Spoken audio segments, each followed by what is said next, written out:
um episódio aqui do nosso podcast de 30 anos do CBHPS, que é o Comitê das Bacias Hidrográficas do Rio Paraíba do Sul. E estou aqui com convidados especiais aqui do centro, do CEMADEM, Centro Nacional de Monitoramento, Alerta e de Desastres Naturais aqui da nossa região, inclusive. É um centro nacional, mas tão importante para você aí que está do outro lado saber quando a gente sofre enchentes, desastres e como a gente conduzir com isso, né? E nada que melhore eles mesmos falarem sobre isso, pesquisadores, inclusive. E duas pessoas muito importantes para nós, uma que eu conheço já tem um tempo, né? O Victor, que eu estou conhecendo agora, mas pelo histórico de trabalho, eu já sei que é impecável e falaram muito bem, Victor, parabéns, inclusive. Estamos aqui com o Victor Marquezini, sociólogo, coordenador do projeto COP, apoiado pela FAPESP, que busca entender e fortalecer as capacidades organizacionais de preparação para eventos extremos. E também com a Heloísa Martins, pesquisadora do programa CEMADEM Educação, coordenadora da campanha Aprender para Prevenir, #Aprender para Prevenir, que atua na educação para redução de riscos e desastres. Ao longo do episódio, exploraremos os desafios impostos pelas mudanças climáticas e percepção da população sobre desastres naturais como ações educativas que podem contribuir para a resiliência das comunidades na nossa bacia, inclusive.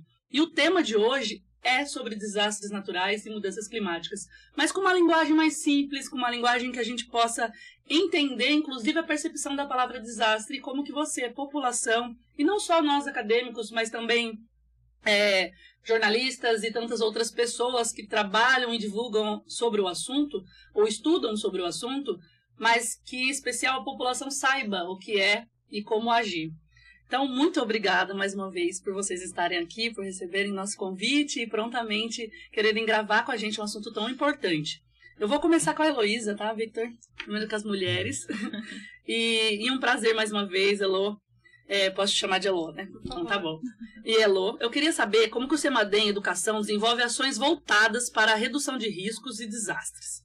Poderia explicar como essas iniciativas ajudam comunidades em áreas de risco, especialmente na bacia do Paraíba do Sul?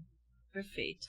Bom, falar de educação para redução de riscos e desastres já não parece uma coisa assim muito fácil, muito simples, muito amigável, né? É um assunto delicado que mexe muitas vezes com traumas que as pessoas tiveram, que virão a ter. Mas, assim, as iniciativas que o CEMADEM Educação trabalha, ele trabalha no conceito de ciência cidadã, de ciência participativa, que é nada mais, nada menos do que ter um conhecimento mais aprofundado sobre cada território. Então, as ações do CEMADEM Educação propõem que as escolas, que as comunidades em geral, compreendam o seu território, as vulnerabilidades locais, tenham esse entendimento do que acontece em cada território, porque os desastres, eles são muitos e eles são combinações, né? Muitas vezes de um fator climático extremo com algumas vulnerabilidades territoriais. Então, o programa CEMADEM Educação trabalha na formação dessas redes de escolas e comunidades para conhecimento, compreensão e atuação mais engajada com relação a essa territorialidade mesmo, com esses comportamentos e vulnerabilidades locais. Então, é dessa forma que o CEMADEM Educação atua. E assim, praticamente em toda a região aqui, são algumas cidades específicas ou o estado todo, como que funciona? O CEMADEM Educação, assim como o CEMADEM, ele é um órgão nacional, né? Então ele está vinculado ao Ministério de Ciência e Tecnologia, portanto ele trabalha em território nacional.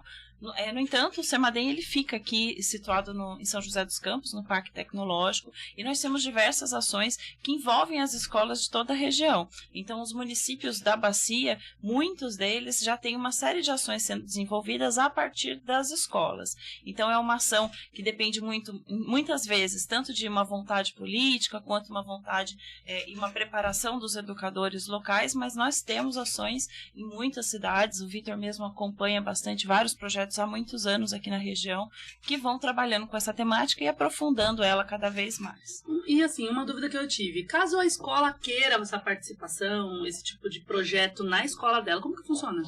O CEMADEM Educação ele propõe a construção de uma rede. Então, existe um site onde as instituições de ensino não só de escolas, mas também de universidades, ONGs, movimentos sociais, podem se inscrever. A partir disso, elas passam a compor essa rede de escolas e comunidades, tem uma área interna onde você consegue fazer compartilhamento de práticas, inscrever as práticas que você realiza, e assim essa troca vai fortalecendo o tema e favorecendo a formação, muitas vezes, dos educadores por conta da compreensão e melhor aplicação dessas atividades nas escolas. Então, é só se inscrever no site que já está dentro da rede, mas ali, não deixando de reforçar, que é um compartilhamento de práticas. E assim a gente se fortalece como rede. E no site mesmo do próprio Semadem, certo? Isso, é o semadem.educação.gov.br. Então já deixo aqui o recado para vocês aí, diretores de escola, sabe como eu gosto muito dessa área, inclusive, né, de educação ambiental, de trabalhar dentro das escolas, professores, por favor, utilizem o quanto é importante essa ciência cidadã chegar nas crianças primeiro, para a gente poder contribuir aí e eles mesmos ensinarem nós adultos, né? Eu tenho certeza que eles aprendem super rápido.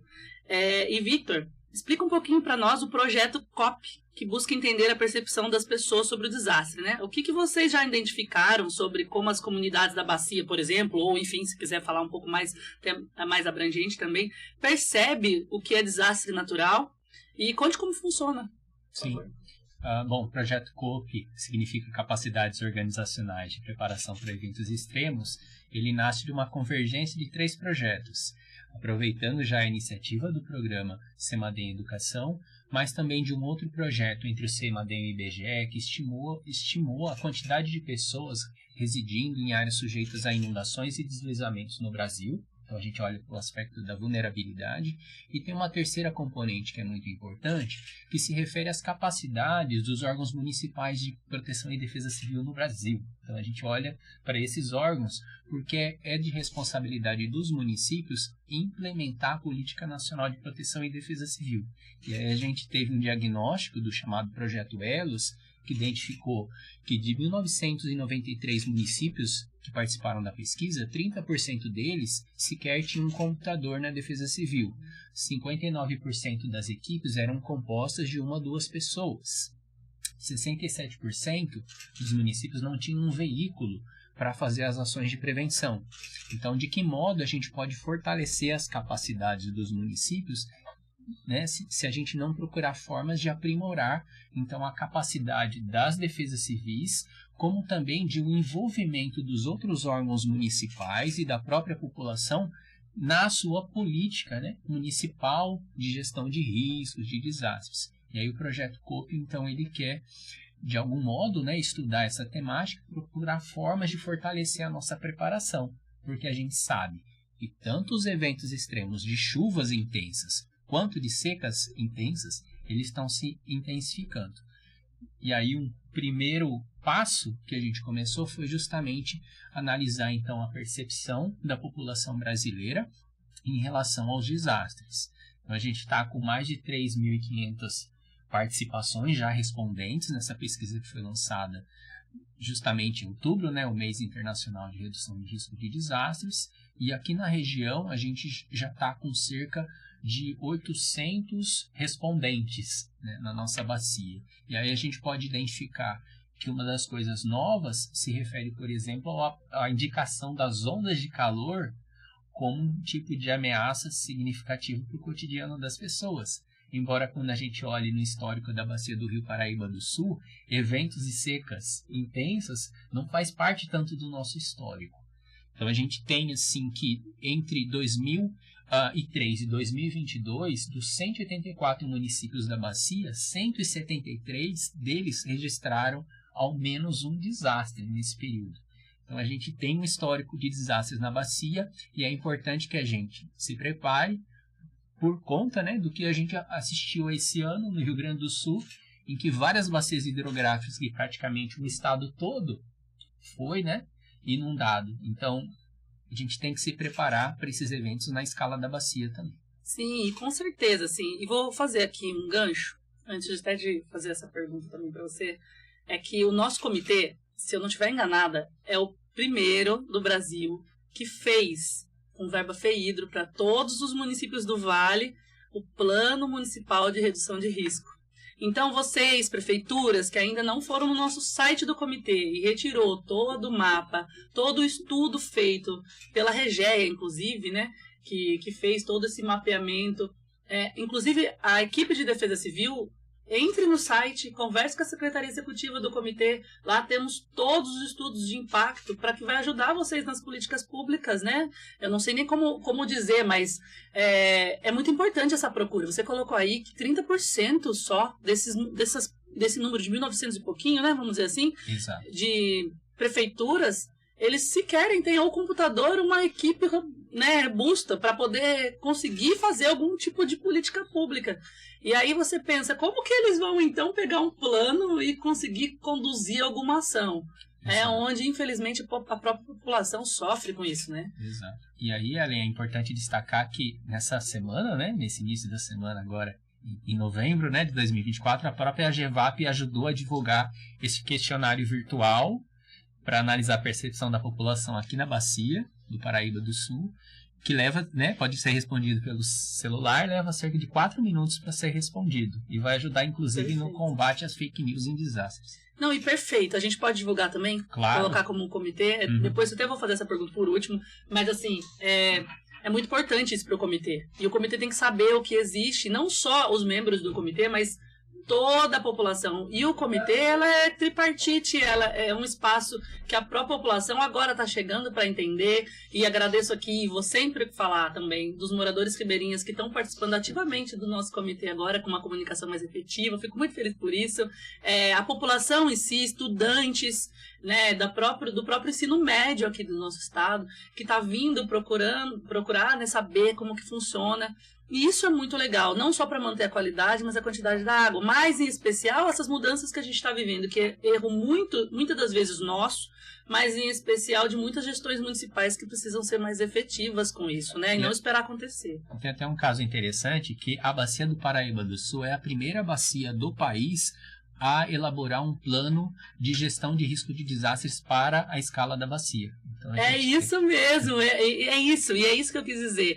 A gente tem esse geral, né? E nós temos um para cada município. Então, o que nós estamos esperando, então, para não deixar acontecer o pior, né? Vamos falar de forma mais clara para a população entender. E assim, esse link eu posso colocar, então, nas redes sociais. Claro. E todo mundo pode preencher, independente de ser prefeitura ou município em geral. Sim, todo mundo pode preencher. O Semadem Educação ele também está ajudando na divulgação desse questionário, uma vez que os resultados da pesquisa também serão utilizados pelo programa Semadem Educação, porque trabalham, né, justamente com metodologias de educomunicação que são importantes para envolver a população. Eu gosto muito de educomunicação, que é a minha área de especialização. Então, eu posso dizer que todo mundo que já me ouviu sabe que vai ouvir sempre eu falar sobre Educom, porque é desde novinha isso na minha vida, e eu sei quanto mudou a minha vida, mudou a vida de outras crianças, de outros jovens, e com certeza isso vai mudar muito se a gente quiser, né? E claro, um Semadem, tantos outros órgãos importantes públicos, e também órgãos privados, porque a gente precisa fazer essa educação com que a população possa saber seus direitos, né? Mas também saber os nossos deveres, o que a gente tem que fazer. E conta um pouquinho para mim, Vitor, quais são as principais ações que podem ser implementadas depois de tudo isso? Vamos dizer que você fez todo esse levantamento, terminou, tá? E como que a gente pode implementar isso? Como que a prefeitura ou vocês podem ajudar os municípios, principalmente os pequenos, porque eles não têm financiamento, eles não têm orçamento suficiente para folha de pagamento, por exemplo. Sim, uma das grandes possibilidades que nós temos é identificar iniciativas relacionadas a consórcios ou mesmo associações entre esses municípios, de forma, por exemplo, a lidar com algumas dificuldades financeiras no momento de fazer compras até, por exemplo, de coletes para a defesa civil, ou mesmo de trocas entre equipamentos, ou mesmo conhecer mecanismos de aprimorar o aparelhamento da própria defesa civil a partir da captação de emendas parlamentares. Então, tem diversos desses mecanismos que às vezes acontece como uma iniciativa de um município, mas que outro não sabe. Então, uma das formas é colocar essas defesas civis municipais, os municípios em diálogo, para saber como implementar algumas dessas iniciativas. E a gente também percebe que, em geral, não só a população às vezes não sabe o que cabe certo à defesa civil, mas outros setores do governo municipal muitas vezes não sabem o que é defesa civil e como podem participar do sistema municipal. Então, uma das formas é como melhorar não só a participação social, mas também intersetorial. E a gente percebe que a troca, muitas vezes, de iniciativas que já estão acontecendo em outros municípios podem, por exemplo, favorecer uma melhora da articulação entre a assistência social e a defesa civil, ou mesmo entre o setor educativo e a defesa civil, tal como o sistema de educação, né, fortalece. Então, a gente tem uma etapa, justamente do projeto COPE, em que a gente vai usar os dados do diagnóstico para trabalhar, então, em mecanismos para fortalecer a implementação. Não é só o que fazer, mas também o como fazer. Sim, perfeito. E muito importante essa fala aqui para vocês todos entenderem também o papel da defesa civil. E principalmente aqueles que trabalham na defesa civil entender a importância dessa gestão compartilhada, de todo o serviço público conhecer, saber como ajudar nessa mitigação, né? E, Elo, agora vamos falar sobre a campanha, a hashtag Aprender para Prevenir. Ela tem gerado impacto em diversas regiões, certo? E quais são os principais resultados dessa campanha até agora e como ela pode beneficiar a bacia, por exemplo? Bom, a campanha Aprender para Prevenir, ela surgiu em 2016, né? Então a gente está na nossa 8ª edição, apenas um ano aqui não teve. Então, anualmente essa campanha acontece. Ela é, na verdade, um chamado à mobilização. A nossa coordenadora, eu acho que o Vitor também participa da construção desse entendimento de que é como se fosse levantar a lebre, né? Você tem que pegar esse assunto da educação para redução de risco de desastre, da educação ambiental climática e reforçar a necessidade da atuação das escolas e das comunidades nesse exercício de compreensão, porque isso gera empoderamento, consequentemente, transformação dos territórios. Então, a campanha acontece anualmente, sempre no período de outubro, né? Por ser o mês internacional da redução de riscos de desastre, uma data que é estabelecida pela Organização das Nações Unidas. Então, acontece essa mobilização, a gente faz um chamado, as instituições cadastram as suas iniciativas, cada ano tem uma temática, a gente aborda, esse ano foi consciência de risco, saber que transforma. Então, uma jogada assim com essas palavras, mas que é isso mesmo, a consciência sobre os riscos, de fato, é um saber que transforma. Mas nada mais é do que esse chamado. Então, as escolas participam, realizam ao longo do ano, no seu calendário, né, não só as escolas, mas tem muitas universidades, projetos de extensão, organizações não governamentais que também participam. Então, a campanha faz chamadas, se inscrevem e ao final da campanha tem uma premiação, uma certificação, especialmente das práticas mais inspiradoras. Então, tem toda uma avaliação nesse sentido, mas é para fortalecer a rede, para que a gente possa conhecer o que está acontecendo no Brasil, mas não só aqui onde a gente está situado, mas no Brasil como um todo, e mapeando isso para compreender e melhorando cada vez mais essas práticas que acontecem nos territórios. Perfeito. Assim, você já respondeu, porque eu ia te fazer uma pergunta, como que as escolas, né, nós já falamos sobre isso, sobre o site e tudo mais, mas como elas podem efetivamente participar de tudo isso? Sim. Né? Um exemplo. Se você chegar hoje numa escola, nós sabemos que eles não são obrigados a saber tudo, mas não tem fácil acesso, vamos dizer, colado num mural, ou só quando acontece algo ruim. Esse tema, o ele não está na Base Nacional Curricular Comum, não está na BNCC, então é uma grande dificuldade, né? Ele está transversalizado dentro de algumas disciplinas, geografia, ciências, mas ele não é no currículo, especificamente esse tema abordado. E a gente está falando aqui da importância da percepção das pessoas sobre o risco que elas estão sujeitas. Então, é uma dificuldade. Então, quando a gente faz uma campanha dessa, a gente percebe, inclusive, que tem muitas práticas, mas é muito aquém daquilo que se precisa ter. Haja visto o mapeamento que a gente tem feito de escolas em áreas de risco. Então, é importante que haja uma mobilização nesse sentido. E o site do SEMADEM Educação, eu gostaria também de reforçar isso, tem uma mediateca, um arsenal, um cardápio de atividades que são as jornadas pedagógicas, que o professor, o educador, ou agente educador pode acessar para poder desenvolver com as suas comunidades. Então, tem uma série de atividades como trabalhar esse assunto, né? Não é um assunto simples. Então, como trabalhar isso? Então, tem ali diversas metodologias à disposição para que sirva de instrumento para que esse processo de educação para redução de riscos, de desastres aconteça nas escolas efetivamente. Muito bom. E assim, quais são os maiores desafios que vocês enfrentam ao promover a educação em áreas vulneráveis da bacia, por exemplo? E a gente falou aqui, né? Começa com essa compreensão de o que são áreas de risco, né? Muitas vezes essas comunidades ali estão e não fazem ideia de que elas estão submetidas a riscos grandes, né? De muitas vulnerabilidades. Então, trabalhar, não está na BNCC. Então, como que a gente faz isso entrar no currículo? Muitas vezes os professores mais conscientes dessa temática, da importância de trabalhar isso, ficam ali dentro das escolas procurando um lugar para um projeto que ele consiga amarrar com outras disciplinas, mas porque não está na grade curricular. Então, há também a dificuldade da formação dos educadores.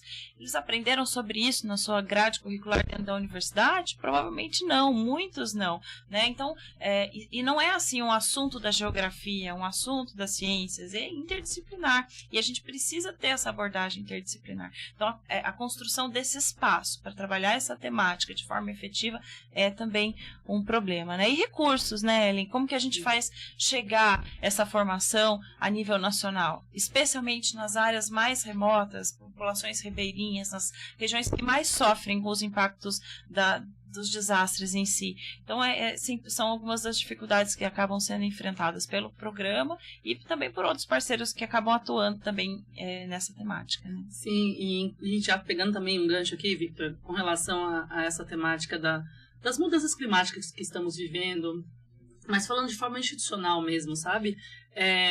Essa questão da vulnerabilidade das pessoas, que elas muitas vezes nem sabem que elas estão vivendo ali. Né, vão morar em lugares que não podem, ou em espaços que foram loteados para eles usarem e não sabem que não podem também, e assim por diante, né? Então, as mudanças climáticas estão aumentando e a frequência de enchentes e outros desastres naturais também. O que o CEMADEM está fazendo para mitigar os impactos da bacia, por exemplo? É um papel importante que o CEMADEM tem, principalmente na geração de conhecimento sobre esses riscos de desastres socioambientais, né? Não são naturais porque tem a intervenção humana.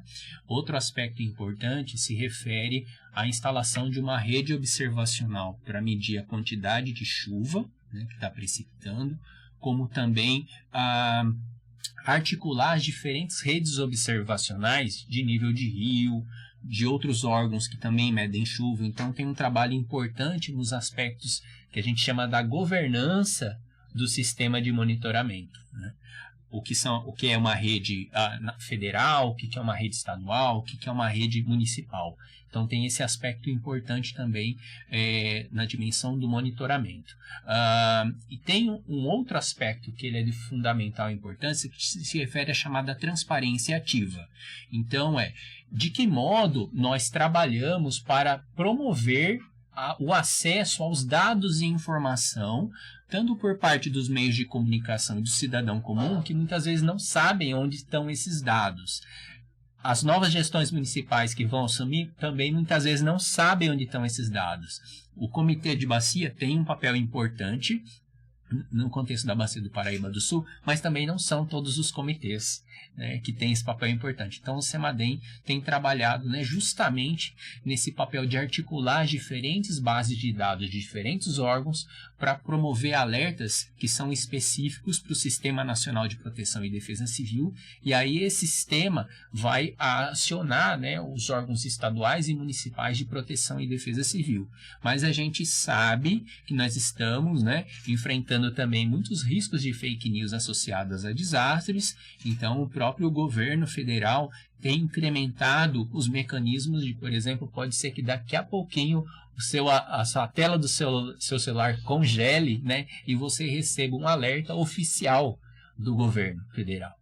Muito importante. Desculpa te cortar, é que eu lembrei daquele furacão que teve nos Estados Unidos, né?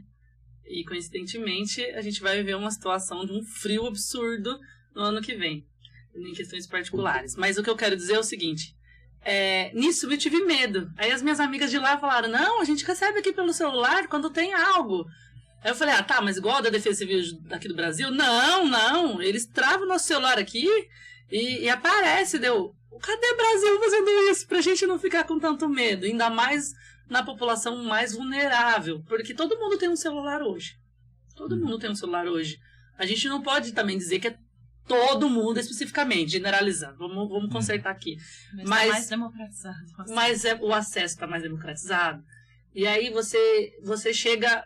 Então, qual é a melhor forma da população saber? Antes de acontecer o pior. Exato. Então, a implantação desse sistema é importante, porque inclusive funciona, né, sem você ter acesso à internet. Mas também é necessário fazer essa pergunta: qual é a melhor forma de enviar os alertas para a população ou envolver as pessoas no sistema de alerta? Então, também não basta só dar a informação. É preciso saber que tipo de tomada de decisão, quais são as áreas de risco que existem no município, quais são as áreas seguras, para onde a pessoa vai, se a pessoa tem familiares acamados, o que ela faz, se ela tem algum tipo de deficiência, o que ela faz. Então veja que os desafios que se apresentam nos desastres exigem um tipo de resposta que vai além do que a gente chama de defesa civil. Existe a necessidade de uma resposta coordenada com a assistência social, com a saúde e mesmo com os órgãos não governamentais, as associações, que no momento de um desastre vão responder muitas vezes de forma improvisada. Então, por isso que nós precisamos aprimorar a nossa preparação entre órgãos públicos e entre, né, a sociedade civil. Sim, muito bom. Você colocou uma questão de gestão compartilhada, onde o governo tem que se conversar. E todos têm que eles têm que estarem preparados de forma coordenada mesmo, né? Cada um na sua função, mas ao mesmo tempo juntos para poder cuidar. E muito bem colocada a assistente social, aonde a gente deixa sempre por último. Não, e ela tem que estar aqui por primeiro para saber como vai chegar nessas pessoas, principalmente as vulneráveis, né? Mas aí, vamos dizer que não chegou nenhuma mensagem e aconteceu a enchente, né? Então, quando ocorrem enchentes ou deslizamentos, como que o CEMADEM pode ajudar a população e as autoridades locais a responderem rapidamente de forma eficaz? Sim, o CEMADEM ele não tem a responsabilidade na parte da resposta a desastres. Então, ele trabalha auxiliando o Sistema Nacional de Proteção e Defesa Civil a se preparar melhor. Então, a parte quando a gente tem uma emergência, tem um desastre, é de responsabilidade, né, do Sistema de Proteção e Defesa Civil do município, né, muitas vezes com auxílio dos estados, e quando a gente tem esse de grande porte, como é o caso que nós testemunhamos no Rio Grande do Sul, a União, né, ela pode ser chamada para prestar esse tipo de auxílio, né? Então, por isso que é tão importante trabalhar isso antes do momento da emergência, porque quando acontece a gente não pode ter essa desarticulação política entre níveis de governo. Perfeito. Então, é como coloca o nome mesmo do próprio CEMADEM, né? Então, ele é monitoramento e alerta. Então, o pós é, de fato, a questão que quem executa, né? A política pública que está ali, que deveria estar acontecendo, assim. Eu acho que o grande desafio aí do CEMADEM, na atuação, assim, próxima a um desastre, é atuar mais rapidamente no monitoramento e na percepção se aquilo já oferece um risco elevado mesmo ou não, para dar o alerta o quanto antes possível, para que haja esse tempo de resposta. Mas ainda assim, certamente vai ser um tempo muito pequeno, 3, 2 dias. Então, se o sistema não tiver devidamente articulado para dar essa resposta assim que o desastre acontecer, a gente vai ter muitas vezes perdas de vida por conta dessa situação. Sim, e voltando um pouco para o COP, mas com você ainda, Elô, essa pesquisa de percepção e comunicação de desastres ajudará nas ações do programa CEMADEM Educação? Como que esses dados serão utilizados para melhorar as iniciativas? Sim. Essa pesquisa sobre percepção, ela está olhando o perfil das pessoas, mas também hábitos. Por exemplo, grande parte do tempo do seu dia, onde você está? Você está no espaço público, você está num lugar fechado como esse, no trabalho, você está em casa. Então tem esse olhar para onde as pessoas estão na maior parte do seu tempo, uma vez que muitas podem ser vítimas de desastre enquanto estão em mobilidade, podem estar em trânsito. Então tem esse aspecto que muitas vezes a gente delimita uma área considerada de risco, né, e está pensando na moradia, mas às vezes a pessoa está sendo afetada no transporte. Então é importante para a gente pensar, né, em estratégias novas. E tem um outro aspecto também importante dessa pesquisa, que ela olha para a dimensão etária, de gênero, de pessoa com deficiência também, e os tipos de, por exemplo, dispositivos comunicacionais que elas utilizam. Então, elas utilizam mais o celular, elas utilizam o rádio, elas utilizam a televisão. Muito bom. E se utiliza o celular, utiliza mais o WhatsApp, o TikTok, o Instagram. Então, a gente quer traçar, né, um pouco esse perfil de por onde as pessoas se comunicam e recebem as informações. E tem até um teste final de alfabetização midiática, que é para saber se tem um perfil, né, de, por exemplo, de etário, de pessoas que às vezes podem, né, cair mais em fake news. Então, tem uma estratégia que a gente imagina que vai ser muito importante para as ações futuras do programa SEMADEM Educação, que aí sim, com todo o aparato, né, e as metodologias pedagógicas, sabe, né, como trabalhar com esses diferentes públicos. Sim, com certeza. E já parabenizo, porque assim, a comunicação, ela não é só eu ir lá postar, eu tenho que estudar o público. Então, eu sempre falo isso para o próprio comitê. Nós vamos desenvolver um projeto, então nós temos que estudar onde essa pessoa está, qual é o principal canal que ela acessa, né? Quantas vezes ela acessa, que é bem como você colocou. Às vezes a pessoa ela não está só num lugar, ela está em trânsito. Não é bem um desastre, graças a Deus, não foi isso que eu vivi. Mas eu vou falar um relato aqui. As nossas filhas estudam no SEDES. Então, teve uma chuva muito forte no começo do ano. Isso, muito forte, muito forte.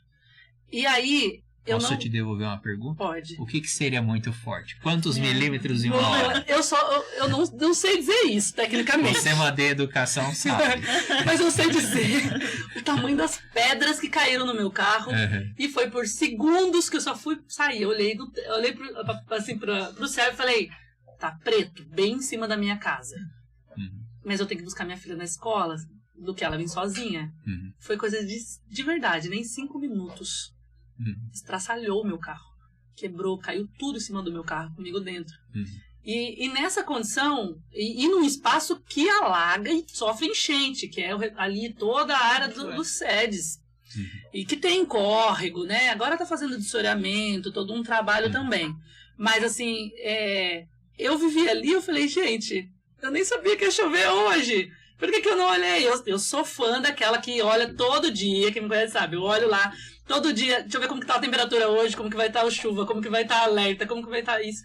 E nesse dia eu não vi isso. Mas assim, é claro que não é comparável a deslizamento ou tantos outros desastres como São Sebastião, tantos outros lugares da nossa região aqui que passou, né, por situações tristes. Mas Taubaté, graças a Deus, ainda nós estamos aqui mais... Taubaté não tem muitos morros, né, assim, em área urbana, mas é uma cidade muito irrigada, né, então os impactos com enchentes, com inundação, você citou aquela área ali do SEDES, é uma escola dentro de uma área de risco, que é uma área inundável, então assim, veja bem, né, aquelas crianças, os pais daquelas crianças precisam ter consciência ou informação a respeito de como agir numa situação dessas, porque vou buscar a criança ou não vou buscar a criança na escola? Você está numa situação que tem o carro, mas a gente sabe da quantidade de pessoas que vão a pé, de bicicleta. Isso. Então, assim, olha como a educação é importante no momento da resposta. Isso pode prevenir vidas e perdas materiais, como, por exemplo, a questão. Muito bem, e até obrigada por você ter explicado isso, porque é isso exatamente nessa linguagem, inclusive. Porque eu sempre conduzo assim, né? As crianças precisam saber, mas para elas saberem, os pais precisam saber, mas eu tenho certeza que a criança ensina o pai e a mãe. Então é na escola, porque ele não teve esse tempo ou esse cuidado para aprender. E muitas das vezes minhas filhas mesmo ensinam muita coisa, né? Que chegou da escola, chegou alguma informação, mas com isso os professores também têm que saber para poder cuidar. E aquele espaço, ou tantos outros, como por exemplo, eu vivi uma outra situação que sempre acontece. Eu vou falar especificamente da nossa cidade, porque é o que eu presenciei. Marlene Miranda, fui visitar a escola, e desliza o morro junto comigo. E ali estávamos várias pessoas, crianças, e alagou até o nosso joelho. E o rio, que sempre alaga ali, tinha pessoa em cima de geladeira, assim, boiando em cima do rio. E aquilo ali foi muito triste. E até quando isso? Até quando vai ficar deslizando ou algo? Eu sei que é uma área de risco, mais uma vez, como você bem explicou. Ali provavelmente é um espaço de risco, que foi construído uma escola, uma creche. Mas não é uma cidade com muito morro, como você bem colocou também. Essa questão técnica eu não entendo, assim, então eu estou gostando de aprender aqui com vocês. Mas é uma questão de planejamento urbano, esse olhar para as capacidades das organizações, né, dos municípios para isso, é para subsidiar esse tipo de ação. Não dá para permitir num plano diretor mais que as ocupações sejam em área de risco, porque as mudanças climáticas elas vão se agravar, e isso já está provado pela ciência. A gente colaborou com a construção desse agravamento. Então a gente vai ter que estar se preparando, porque essas escolas, olha quantas escolas estão em área. Você citou 2 aqui, são muitas no país todo, né? Então, país continental. Então, é muito séria essa questão e de fato, a capacidade de resposta, mas de preparação, de prevenção, elas precisam caminhar juntas, porque vai intensificar, infelizmente. Esse é o cenário, né? E nós estamos finalizando nosso podcast. Mais uma vez quero agradecer, mas eu quero que vocês deixem uma mensagem, mas também não só para a população, mas para todos do comitê. Por quê? Porque eu quero que vocês falem como que o comitê pode ajudar o CEMADEM, ou até mesmo toda essa temática que estamos falando aqui hoje. Deixa eu falar. Legal. Olha, eu já participei um tempo, né, assim, mais intensamente das ações do comitê, e tem uma mobilização, vou falar do ponto de vista da educação, eu acho que daí o Vitor talvez possa reforçar mais o ponto de vista da governança, apesar de também ter sido gestora pública, né, de ter essa experiência. Mas o comitê, ele tem esse papel no financiamento das ações, né, como que a gente pode priorizar e subsidiar as ações efetivas de preparação, né, os projetos de educação através do financiamento do FEIDRO, mas também esse apoio de formação, de reunião desses agentes.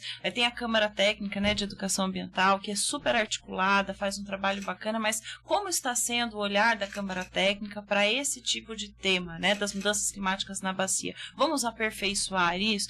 Então é uma compreensão que ela precisa expandir, ela vai além do processo educativo, né, como a gente bem falou, abrange a questão da governança, e o comitê é o espaço ideal para isso, né? O Vitor falou da iniciativa de consórcios, né, públicos para poder abordar essa temática, facilitando o acesso de municípios menores a esses recursos, por exemplo, de preparação, de resposta. Então, são ações que o comitê pode fomentar através dos seus agentes, através dos seus políticos e dessa relação que já se estabelece entre os prefeitos, prefeitas e agentes, né, governantes aqui da nossa bacia. Acho que tem um papel fundamental nessa articulação, nessa preparação e no financiamento das ações. Muito obrigada, Elô. Acho que tem um aspecto importante que você falou, que se refere à existência dos mapeamentos, né, de risco feitos pelo Comitê de Bacia nos diferentes municípios. Acho que tem esse trabalho de divulgar esse mapeamento para os diferentes setores do governo municipal e para as pessoas, e o que fazer diante desses mapeamentos. Então, se existem os planos de contingência, será que as pessoas sabem o que consta nesses planos de contingência, qual o papel delas? Então, eu vejo que é uma necessidade grande de trazer esse tema aproximando a gestão pública municipal e os setores dessa gestão junto com a população, uma vez que quando acontece uma grande emergência, todo mundo tem que se mobilizar, tal qual foi em São Luís do Paraitinga 15 anos atrás, mas muitas vezes essa mobilização é feita de forma improvisada. Então, como que a gente tenta se preparar melhor antes de uma emergência, para que a gente não seja a todo momento pegos de surpresa? Perfeito. E assim, pode contar com a gente que é da comunicação também, porque só de vocês explicarem aqui, meu cérebro já deu várias ideias aqui de como construir um conteúdo, até mesmo para o TikTok, aproveitar essa linha do TikTok, que eu vou pensar com muito carinho para a gente poder chegar na criançada, nos jovens, né? Até mesmo nos idosos, porque hoje, nessa percepção, eu não sei como que você buscou, se você já tem dados, depois você me passa. Porque os jovens estão lá dentro, os idosos estão dentro do TikTok. E eles, meus tios, por exemplo, me mandam, olha, tá vendo isso aqui? Aconteceu em tal lugar. E aí você fica assim, opa, isso é uma percepção importante do que tal comunicação pode chegar para eles lá. Né? Posso complementar? Em 2021, a gente coordenou a campanha, era uma época de pandemia, né? E aí a campanha Aprender para Prevenir daquele ano foi no TikTok. Então a gente incentivou com que as escolas trabalhassem a temática e produzissem vídeos. Então tem materiais bastante interessantes, depois você olha, alguns vídeos são bastante criativos, mas aí explorando essa ferramenta mesmo como um espaço de produção de conteúdo, porque as crianças, os adolescentes, mas também os mais velhos estão ali dentro, bem você constatou. Então, se a gente não levar ali para dentro conteúdo de qualidade, eles não vão consumir conteúdo de qualidade, não vão consumir. Então, esse é o papel também, né, nosso, como agentes educadores, de criar esse espaço para levar a informação para esses veículos. Então, que legal, tomara que a gente possa, você citou aqui 2 experiências suas, então, a história oral é uma das jornadas pedagógicas práticas estimuladas ali no Semadem Educação, mas, enfim, uma prática maravilhosa que sensibiliza bastante. Quem sabe o comitê possa trabalhar nesse sentido, coletar algumas histórias de desastres para a gente, a partir desse entendimento da bacia, poder levar essa informação. Gostei muito, viu, Rogério? Já anota aí, porque é importante essa questão dessas histórias. No jornalismo a gente chama de testemunho, depoimentos, né? E isso de fato é o que credibiliza, é o que traz à tona a pessoa a entender e acreditar. Opa, isso vai acontecer comigo também, ou já aconteceu. Você falou assim, eu não sei se isso foi desastre, mas passei por essa situação. Foram 2 situações de desastre, sem dúvida. Teve perdas, teve danos, teve ameaças. Então, assim, essa compreensão do que é o desastre, olha aí o papel da comunicação e da ciência caminhando juntos. Perfeito. E é isso mesmo, gente. Agradecer mais uma vez aqui vocês, porque a comunicação, ela precisa ter pessoas que possam também nos ensinar e explicar. E esse momento que a gente está tendo no podcast, quero muito que depois siga, não só para os 30 anos, mas todo o conteúdo nosso. Por favor, acessem não só o podcast, né, no nosso YouTube, Spotify, que vai entrar também, provavelmente essa semana já, mas nossas redes sociais, @CBH Paraíba do Sul, sendo ele tanto no Instagram, quanto no Facebook, quanto no YouTube, e também o nosso site, que é comitê.sp.gov.br, e lá você vai encontrar, inclusive, o PMRR, como a gente chama aqui, que é o Plano Municipal de Redução de Risco, tá? Lá tem tudo, tem toda a nossa história, também tem todo esse trabalho, documentos oficiais, enfim, projetos já beneficiados, né, e deliberados, e é muito importante vocês estarem por dentro de todo esse assunto. Inclusive, é essencial que todos nós entendamos os desafios impostos pelos desastres naturais e socioambientais. Posso colocar assim? Ou posso falar socioambientais? Pode falar desastres socioambientais. Tiro naturais. Então, desastres socioambientais. E depois eu vou colocar nas redes sociais o porquê disso, tá? Vamos fazer esse combinado? Importante. Importante. E mudanças climáticas e como a educação e a preparação são fundamentais para enfrentá-los. Então, lembre-se de participar também, tá? Depois eu vou colocar bem na descrição do vídeo, tá? Como participar da pesquisa do projeto COP, disponível pelo link que eu vou colocar direitinho, tá? E essa contribuição é muito valiosa em fortalecer não só o trabalho do Semadem, mas o nosso, na nossa vida, inclusive. Então, muito obrigada aqui por essa oportunidade mais uma vez. E assim a gente encerra mais um episódio do nosso podcast de 30 anos do Comitê.